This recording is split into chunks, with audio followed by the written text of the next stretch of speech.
సమస్య చాలా తీవ్రంగా ఉంది, చాలా అరాచకం, ఇది ఇంత దుర్మార్గమా అని మేము ఇక్కడికి రావడం జరిగింది. ఫస్ట్ థింగ్ ఇది.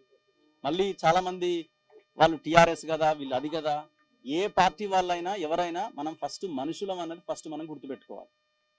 సో ఆ కోణంలో మేము మానవతా దృక్పథంతో ఆలోచించి ఇక్కడికి రావడం జరిగింది.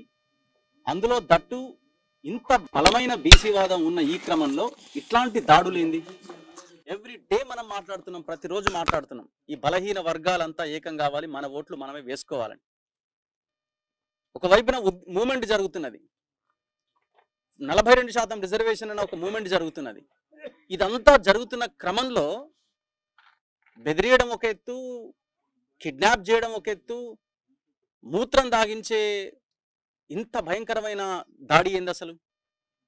అందుకే మేము చాలా క్లియర్గా డిమాండ్ చేస్తున్నాం ఏంటంటే, ఈ గ్రామ ప్రజలు, మీరు తప్పుగా అనుకున్నా ఓకే, ఈ గ్రామ ప్రజలు మనకి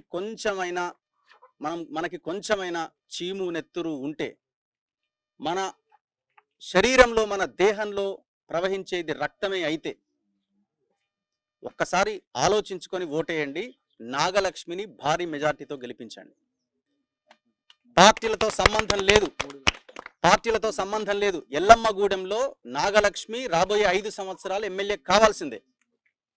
కోమటిరెడ్డి వెంకటరెడ్డి సందీప్ రెడ్డికి సర్పంచ్ కావాల్సిందే. కోమటిరెడ్డి వెంకటరెడ్డి సందీప్ రెడ్డికి గిఫ్ట్ ఇస్తానడట 3 గ్రామ పంచాయతీలు యునానిమస్ చేస్తే. ఆ గిఫ్ట్ కోసం సందీప్ రెడ్డి మొత్తం ఈ అరాచకానికి పాల్పడ్డాడు కోమటిరెడ్డి ఆదేశాలతోటి.